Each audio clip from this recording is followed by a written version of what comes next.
Hello everyone, welcome है आपका इस वीडियो में। आज हम केस 5 डिस्कस करेंगे। Okay, determine the sum if last term is given. ठीक है, सम हमें पता करना है जबकि लास्ट टर्म हमारा गिवन हो और कुछ और इन्फॉर्मेशन भी गिवन हो। ओके, तो उस कंडीशन में हम सम कैसे निकालेंगे? तो देखिए, उसका एक फॉर्मूला होता है S N equal, last term जब गिवन रहता है तो हम ये फॉर्मूला यूज करते हैं। ठीक है, आर की वैल्यू ग्रेटर देन 1 है तो ये फॉर्मूला फॉर्म यूज कर लेंगे, लेस देन 1 है तो ये फॉर्म यूज कर लेंगे। अगर आपको डाउट हो रहा है तो आप कोई एक फॉर्म यूज करिए, कोई दिक्कत नहीं है। ठीक है, बस ये दूसरी फॉर्म इसलिए बनाई गई है कि जब आर लेस देन 1 होता है तो इस फॉर्म को हम इसलिए यूज करते हैं कि फिर हमें माइनस कॉमन लेने का टेंशन उसमें नहीं रहता है। ठीक है, ओके, चलिए, तो इसको हमें प्रूफ करना है। पहले इस फॉर्म को हम प्रूफ कैसे करेंगे? तो देखिए, चलिए हम इसको प्रूफ लिखते हैं कि हमें इसका प्रूफ करना है। तो प्रूफ के लिए हम लिखेंगे वी नो दैट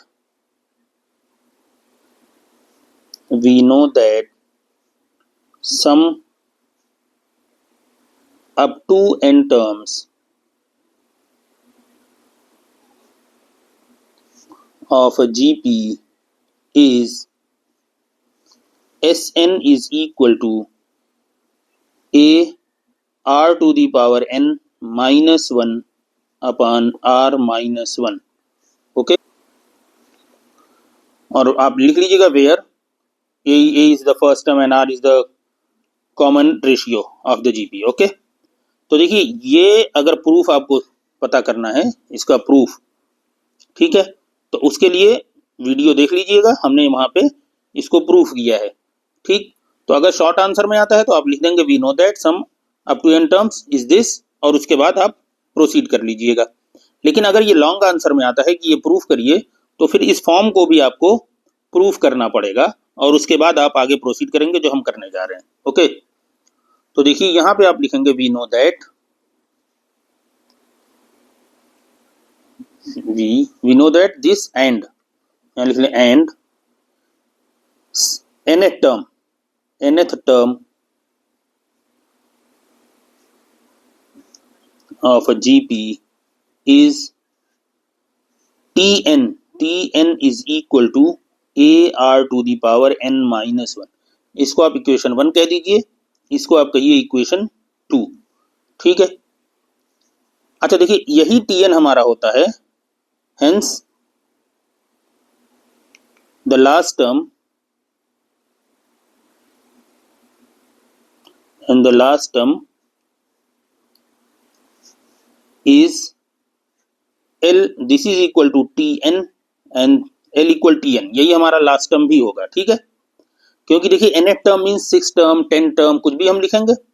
ठीक है, और जो भी हमारा लास्ट टर्म होगा वो कोई nth टर्म ही होगा, एक सर्टेन टर्म होगा, तो हम L को Tn भी कहते हैं। ओके, तो last term this implies that, यहां से हमें क्या मिल जाएगा कि L equal A R to the power n minus 1। ठीक है, या इसको, ठीक है, okay, now this implies that, देखिए यहाँ पे r to the power n है, A R to the power n। देखिए, अगर आप इसको मल्टीप्लाई करें तो A R to the power n आएगा। तो हम यहाँ पे r to the power n के लिए हम क्या करेंगे, r से मल्टीप्लाई करेंगे, तो L R this is equal to A R to the power n minus 1 into R. Okay, हमने क्या किया है, यहाँ पे लिख लेंगे मल्टीप्लाई बाई आर। ओके, यहाँ साइड में आप लिख सकते हैं, लिखने की कोई जरूरत भी नहीं है, वेल नोन है, दिख रहा है। ओके, तो बहुत जरूरत भी नहीं है।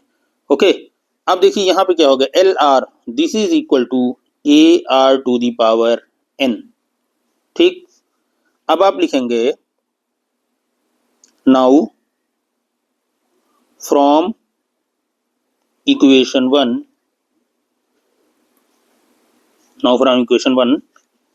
एस एन इज इक्वल, अब इसको ब्रैकेट को ओपन कर दीजिए, एस एन हमारा क्या हो जाएगा, A R to the power N minus A divide by R minus 1। देखिए, A R to the power N minus A upon R minus 1। ठीक है, तो यहां पे हम क्या करेंगे, देखिए R to the power N, A R to the power N को हम क्या लिखेंगे, एल आर, तो ये हमारा हो गया this is equal L R minus A upon R minus one, ठीक है, ये एस एन आ गया, ठीक है। और यह आप लिख सकते हैं S N is equal to A minus L R upon one minus R, ठीक है। तो देखिए ये आपको प्रूफ हो गया, दिस और दिस, ये आपने प्रूफ कर दिया, ओके, प्रूफ। तो बस ये सिंपल प्रूफ है। बस ये याद रखना है कि आपको यहाँ पे आर की वैल्यू ग्रेटर देन वन होगी, इस वाले केस में आर की वैल्यू लेस देन वन है, लेकिन आपको दोनों याद करना जरूरी नहीं है, ये बस कैलकुलेशन की सिंपलिसिटी के लिए ये फॉर्म अलग अलग है, ओके। अदरवाइज आर की वैल्यू लेस देन वन है और अगर आप ये फॉर्म यूज करते हैं तो ऐसा नहीं है कि आपका आंसर गलत आएगा या आपकी कैलकुलेशन गलत है या आपका प्रोसीजर गलत है, बट ये कैलकुलेशन की सिंपलिसिटी के लिए और माइनस से बचने के लिए आर ग्रेटर देन वन है तो ये फॉर्म हम यूज करते हैं, आर लेस देन वन है तो हम ये वाली फॉर्म यूज करते हैं, ओके। उम्मीद है आपको सोल्यूशन अच्छी तरह समझ में आ गया होगा। मिलते हैं अगली वीडियो में, ओके, गुड बाय।